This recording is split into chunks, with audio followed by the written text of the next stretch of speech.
Hi guys. आज मैं अभी ये IBPS PO मेंस के लिए रीजनिंग का सेक्शन दिया था स्मार्ट किडा का। तो मैं सोची कि आपको ये बता दूं कि मैं पेपर अटेम्प्ट कैसे करती हूँ, मेरी क्या स्ट्रैटेजी होती है मेंस के पेपर को अटेम्प्ट करने की। आई नो मेरे को बहुत सारे कमेंट्स आए हैं कि मैं एक लाइव करके दिखा दूं, लेकिन अभी मेरा लाइव हो नहीं पा रहा है। आई होप यू अंडरस्टैंड, क्योंकि मेरा अभी शेड्यूल काफ़ी बिजी है एंड मैं अगर लाइव देने बैठूंगी तो मेरा खुद की परफॉर्मेंस में थोड़ा सा फ़र्क आ जाएगा और अभी मुझे अपने लिए प्रिपेयर करना है अच्छे से। तो मैं अभी ये एक्सपेरिमेंट नहीं कर रही हूँ कि मैं लाइव दूँ, लेकिन हाँ आपको ज़रूर बता देती हूँ कि मेरे क्या अप्रोच रहती है। आई थिंक इससे आपको हेल्प हो जाएगी।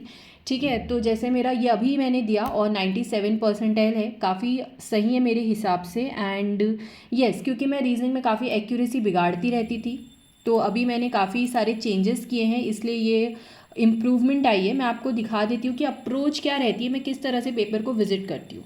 ठीक है, जैसे पेपर खुलते ही सबसे पहले मुझे दिखा ये इतना बड़ा पजल है, मैंने इसको मार्क फॉर रिव्यू किया। मार्क फॉर रिव्यू करके मैं आगे आगे बढ़ जाऊँगी।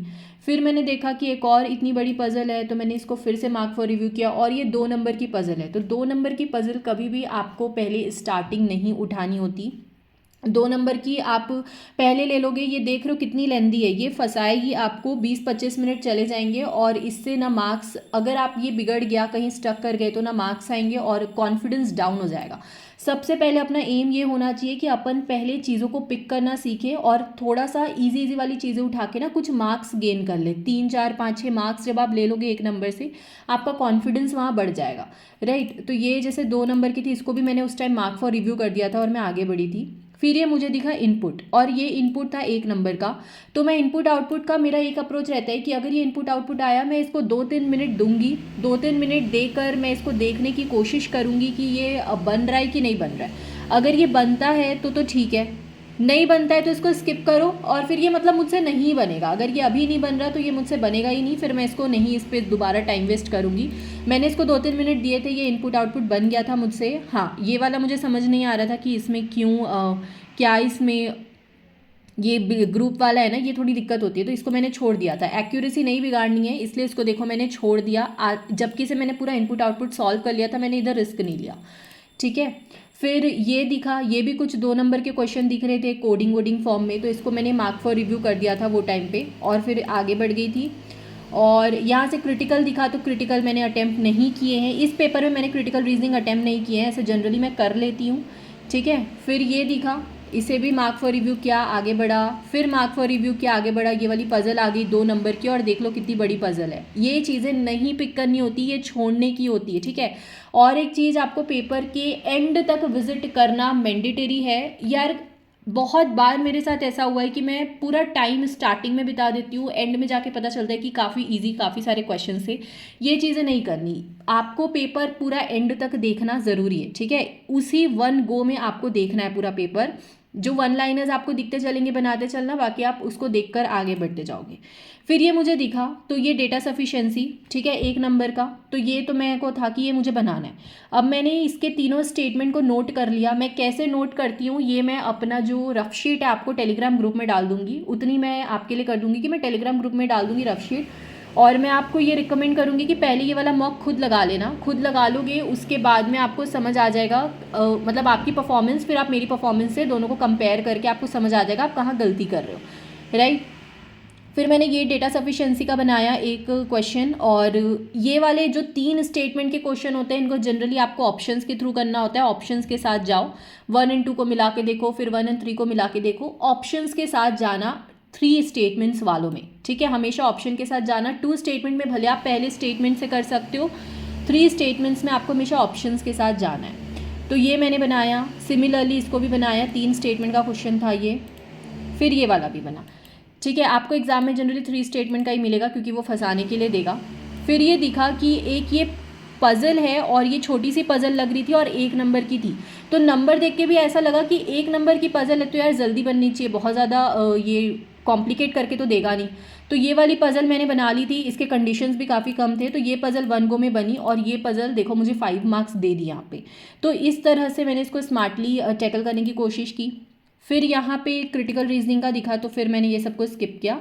और ये वाला जो है, ये आपको इनपुट आउटपुट दिख रहा है थोड़ा डिफरेंट फॉर्म में। तो कभी भी न्यू टाइप का क्वेश्चन एक बार रीड करके देख लो, अगर लग रहा है बन पाएगा तो बनाओ, लग रहा है नहीं बन पाएगा, मतलब ये मुझे नहीं लग रहा था कि मैं इसको कर पाऊंगी और इस टाइप के क्वेश्चंस में मैं हमेशा स्टक कर जाती हूँ, तो मैंने इसको उस टाइम पे स्किप कर दिया था। और मार्क फॉर रिव्यू, ये सारी चीज़ों को मैं मार्क फॉर रिव्यू करके चलती हूँ। जैसे इसमें 5 क्वेश्चंस है तो फर्स्ट वाले क्वेश्चन को इसका मार्क फॉर रिव्यू कर दिया, आगे बढ़ा। फिर लास्ट में मुझे क्रिटिकल रीजनिंग के क्वेश्चन दिखे तो इसको मैंने छोड़ा। अब मैं सेकंड राउंड, ये मेरा फर्स्ट राउंड यहाँ पे कंप्लीट हो गया। मैंने फर्स्ट राउंड में सारे क्वेश्चंस देख लिए, एक एक नंबर के जितने बना सकती थी मैंने। क्रिटिकल वाले नहीं बनाए, नहीं तो जनरली मैं क्रिटिकल वाले भी 2-3 बना लेती हूँ, रीड करके देखती हूँ, ठीक है। इस पेपर में मैंने नहीं बनाया था, तो इस सब चीज़ों को स्किप करके अब मेरा फर्स्ट राउंड खत्म हो गया। अब मैं एक बार सेकंड राउंड विजिट करूंगी। अब मैंने जो जो मार्क फॉर रिव्यू लगाया ना उन क्वेश्चंस को देखूंगी। मैंने फर्स्ट वाला मार्क फॉर रिव्यू लगाया था, मैंने इसको देखा, अब ये लगा कि ये बहुत बड़ी पजल है, ये मुझसे नहीं बनेगी शायद, तो फिर मैंने इसको छोड़ा। फिर मैंने देखा ये, इसको रीड करके देखा, ये थोड़ी छोटी लग रही थी और इसको रीड करने में बेसिकली इजी लग रहा था। ये रीड करने में सिर्फ इसमें 3 वेरिएबल का था, 3 वेरिएबल की पजल थी ये, सिर्फ लोगों को लोकसभा इलेक्शन के अकॉर्डिंग जमाना था। मुझे लगा ये मैं बना लूँगी और बना लिया तो 2 मार्क्स दे जाएंगे।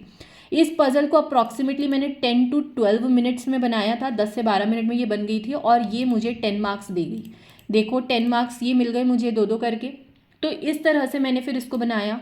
इनपुट आउटपुट तो मैंने पहले ही बना लिया था फर्स्ट राउंड में। फिर सेकेंड राउंड में हाँ, अब ये कोडिंग दिखी तो फिर इसको मैंने रीड किया, रीड करके लगा ये भी काफ़ी ईजी है, सिर्फ यहाँ पे नंबर्स पुट इन करने, नंबर्स ये दिए हैं, नंबर्स किस तरह से आएंगे, नंबर्स डाला और कंडीशंस के हिसाब से फटाफट इसके क्वेश्चंस बनने लगे। तो ये हो गया मेरा, मतलब सेकेंड राउंड में हम जाएंगे मार्क फॉर रिव्यू वाले क्वेश्चंस में। मार्क फॉर रिव्यू वाले क्वेश्चंस में जाओ और फिर देख लो, बस मैंने मार्क फॉर रिव्यू में ये बनाया हो गया। उसके अलावा तो ये सब मैंने फर्स्ट राउंड में बनाया था। उसके बाद मैंने जो लास्ट के 7-8 मिनट मेरे पास बचे थे, मैंने कोशिश की थी ये बनाने की, ये वाला, लेकिन ये नहीं बना। ये मुझे पहले ही लग रहा था ये नहीं बनेगा क्योंकि ये बहुत कॉम्प्लिकेट सा लगता है मुझे, मैंने कभी ऐसे क्वेश्चंस की प्रैक्टिस भी नहीं किए, मैंने इसको छोड़ दिया। मतलब मेरा सिर्फ सिंपल सा एक एम है कि आपको वही चीज़ें उठानी जो आपको मार्क्स दे, भले कम बनाओ, 2-3 नंबर कम आ जाए लेकिन सही आए मार्क्स, ये बहुत ज़रूरी है, राइट। तो ये रीजनिंग का था, रीजनिंग का मैंने आज दिया और सही था मेरे हिसाब से ये मॉक। अब मैंने क्वांट का दिया था, इसका क्वांट का तो काफ़ी दिनों पहले दिया था, लेकिन आपको दिखा देती हूँ, आज वीडियो बनाया है तो मे बी आपके लिए हेल्पफुल रही। तो क्वांट का ये वाला फर्स्ट रीजनिंग का, फर्स्ट क्वांट का, दोनों फ्री ऑफ कॉस्ट है, तो आप ये दोनों अटेम्प्ट कर लेना। और अगर परचेज करना हो तो स्मार्ट किरा में अभी आपका ऑफर चल रहा है, 22 तक के लिए ऑफर है, नवरात्रि ऑफर चल रहा है, तो 22 तारीख तक के लिए बस मिलेगा, तो प्लीज़ जल्दी अवेल कर लें। एंड फेस्ट 23 कोड ज़रूर लगा लेना, उसी में आपको 25% ऑफ मिलेगा, राइट। अब ये क्वांट मैंने दिया था 2 अक्टूबर को दिया था, ठीक है। तो ये मैं आपको दिखाती हूँ, ये भी, इसमें भी परसेंटाइल ठीक थी, लेकिन ये मेरा पहला सेक्शनल मॉक था क्वांट का, तो यस, इसका भी आपको अप्रोच दिखा देती हूँ, ठीक है। अब पेपर खुलते ही आपको इतनी बड़ी डीआई मिलेगी जिसका कोई ये बहुत अनडुएबल टाइप के क्वेश्चंस होते हैं, इतनी बड़ी आपको दे देगा फंसाने के लिए, 2-2 नंबर की, आप यहीं पे स्टक कर जाओगे। कभी ये गलती मत करना। ये डीआई मुझे अभी तक सॉल्व करने नहीं आती, मैंने इसको एनालिस करा तब भी नहीं पढ़ा, ठीक है, मैंने इसको स्किप भी कर दिया, क्योंकि जो चीज़ें अनडुएबल होती है ना, मैं उसमें अपना टाइम नहीं ज़्यादा वेस्ट करती, क्योंकि पता है ये एग्जाम में भी ये क्वेश्चन आ गया तो हम नहीं पिक करेंगे, राइट। इतना बड़ा क्वेश्चन हम एग्जाम में पिक करके 30 मिनट यहाँ तो बर्बाद करेंगे नहीं, तो मैंने इस डीआई को स्किप कर दिया था और फिर मैं आगे बढ़ी। हाँ, ये 1 लाइनर क्वेश्चन दिखा 1 नंबर का, पहले मैंने इसको रीड किया, रीड करके लगा मेंसुरेशन बेस्ड है, बन जाएगा, तो फिर ये वाले क्वेश्चन को मैंने बना लिया, तो यस, ठीक है। अब फिर एक डीआई दिखी, देखो कितनी बड़ी डीआई है, मे बी ये बन भी सकती थी, मे बी नहीं भी बन सकती थी, लेकिन मैंने उसको उस टाइम पे मार्क फॉर रिव्यू किया था और मैं आगे बढ़ी। और यहाँ से मुझे दिखा क्वांटिटी वाले क्वेश्चंस, क्वांटिटी 1 to 3। अब ये 1 नंबर दे रहा है क्वेश्चन, और 1 नंबर के हिसाब से आप देख लो कितने बड़े बड़े क्वेश्चंस हैं, लेकिन मैंने इसको फिर भी अटेम्प्ट करने की कोशिश की थी, इसका आंसर नहीं आया था, तो इसलिए मैं इसको स्किप की, और ये वाला मैं बनाई थी, इसका आंसर आ गया था, ठीक है। इस टाइप के 1 लाइनर क्वेश्चन आप जा सकते हो, लेकिन कभी कभी आपको स्मार्ट मूव करना होता है कि आपको 1 नंबर दे रहा है, बहुत एक्सट्रीमली लेंथी क्वेश्चन है, तो आप उसको उस टाइम के लिए स्किप भी कर सकते हो। ये वाला भी मैंने कोशिश किया था, ये बना नहीं। फिर ये तो केसलेट देखकर मैंने मार्क फॉर रिव्यू किया। अब ये फिलिप्स वाले क्वेश्चन है और ये मेंसुरेशन बेस्ड था, क्वेश्चन रीड करके लग नहीं रहा था मैं बना पाऊंगी, तो इसको उस टाइम के लिए स्किप कर दिया। सेम डीआई और इतनी बड़ी डीआई है, इसको मार्क फॉर रिव्यू कर दिया था और आगे बढ़े थे। ये वाली डीआई को भी उस टाइम पे मार्क फॉर रिव्यू ही किया था, लेकिन ये डीआई को ना पहले से मैंने ये देख कर एक विजन बना लिया था कि अगर मैं डीआई बनाऊंगी तो ये वाली बनाऊंगी, क्योंकि ये डीआई मेरे से बन सकती है, राइट। और दूसरी डीआई जो बाकी की डीआई थी, जैसे ये देख लो, ये वाली डीआई बहुत अनडूएबल टाइप की लग रही थी, ये वाली डीआई डूएबल लग रही थी। तो मैंने इसको पहले ही रीड करते करते विजन बना लिया था कि एक फर्स्ट राउंड पूरा देख लेती हूँ, वन लाइनर क्वेश्चन से मार्क्स ले लेती हूँ, फिर सेकेंड राउंड में मैं ये वाली डीआई बनाऊंगी, ठीक है। फिर ये चीज़ मुझे इजी लगी तो मैं इसको वन गो में बनाई थी, इसको मैं उसी टाइम पे बना ली थी, फर्स्ट टाइम पे ही। फिर ये केसलेट दिखा, केसलेट को मार्क फॉर रिव्यू किया, और फिर एक और डीआई दिखी थी बहुत बड़ी सी, इसको भी मार्क फॉर रिव्यू करके आगे बढ़ गई थी। ये वो भी देख लो, ये 2 नंबर की डीआई है मात्र, और इतनी बड़ी है। अगर आप इसमें फंस गए ना कि हाँ चलो ये मैं बना लेता हूँ, आपको देख लो आपको कितने मार्क्स दे रही है, मात्र 2 नंबर दे रही है, और कितना ज़्यादा टाइम आपका ले रही है ये देखो। इस तरह से ना चीज़ों को आपको एनालाइज करना पड़ेगा। और फिर ये देखो, ये प्रोबेबिलिटी बेस्ड क्वेश्चन है और ये काफ़ी ईजी लग रहा था, ठीक है। मैंने इसको बनाने की कोशिश भी की थी, पार्शियली बन गया था, लेकिन कंप्लीटली इसका आंसर नहीं आ रहा था। फिर मैंने इसको उस टाइम के लिए स्किप किया, मैं सोची जो आता है उसको बनाती हूँ, और फिर मैं इस डीआई पे मूव कर गई थी। ये वाला डीआई बनाया था, ये वाला डीआई बन गया था, लेकिन हाँ ये वाला एक क्वेश्चन गलत हो गया। एक सेकेंड, ओके मेरे हिसाब से तो मैंने आइदर और से ही मेरा आंसर आ रहा था, लेकिन ठीक है इसका आंसर ये है। तो डेटा सफिशिएंसी में इसलिए आपको एक्यूरेसी नहीं बिगाड़नी होती है, ठीक है। बाकी फिर ऐसा करके मैंने इस पेपर में बनाए थे, मैंने मात्र 9 क्वेश्चन बनाए थे, इतने ही मार्क्स के, एंड उसमें भी मेरा परसेंटाइल डिसेंट है। और इस तरह से आपको एग्जाम में अटेम्प्ट करनी होती है चीज़ें। मैं लास्ट ईयर बहुत ज़्यादा एक्यूरेसी बिगाड़ के आई थी, उसका काफ़ी कुछ मुझे भुगतना पड़ा था, तो मैं नहीं चाहती आप लोग के साथ ऐसा हो। प्लीज़ पेपर में एक्यूरेसी नहीं बिगाड़ना कोई भी। एंड यस, यही होती है क्वांट और रीजनिंग की अप्रोच। अभी आपके आईबीपीएस में आपको सेक्शन ए सेक्शन बी करके मिलेगा, 1 नंबर 2 नंबर के क्वेश्चंस अलग मिल जाएंगे। ये पहले का पुराना पैटर्न है, यहाँ पे बीच बीच में ही 2 नंबर के क्वेश्चंस दे देता था, और ऐसे 1 नंबर के क्वेश्चन सब मिक्स करके दे देता था। लेकिन अब सेक्शन ए सेक्शन बी करके दिया है, तो वो ज़्यादा ईजी है, क्योंकि मैं आपको बता रही हूँ सबसे पहले पेपर खुलते ही 1 नंबर वाले क्वेश्चंस की ओर जाना, 1 नंबर वाले बनाना।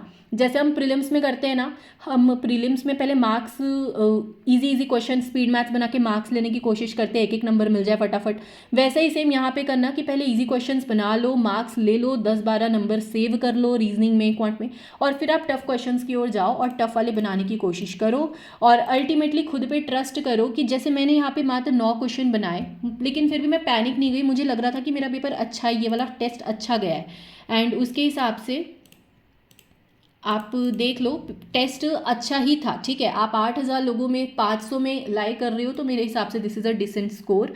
एंड येस, विथ टाइम ये और इम्प्रूव हो रहा है। आई होप आपको इस वीडियो से हेल्प मिली हो। मेरा प्योर इंटेंशन यही था कि मैं आपको कुछ सिखा दूँ मेंस के पहले, एंड आगे कोशिश ज़रूर करेंगे लाइव मॉक देने की, मेरी परफॉर्मेंस और इन्हांस हो जाए, फिर आप लोगों को दिखाऊंगी, ठीक है। बाकी मिलते हैं नेक्स्ट वीडियो में। कुछ भी डाउट हो तो कमेंट कर देना, एंड चैनल को सब्सक्राइब करके जाना गाइस। Thank you.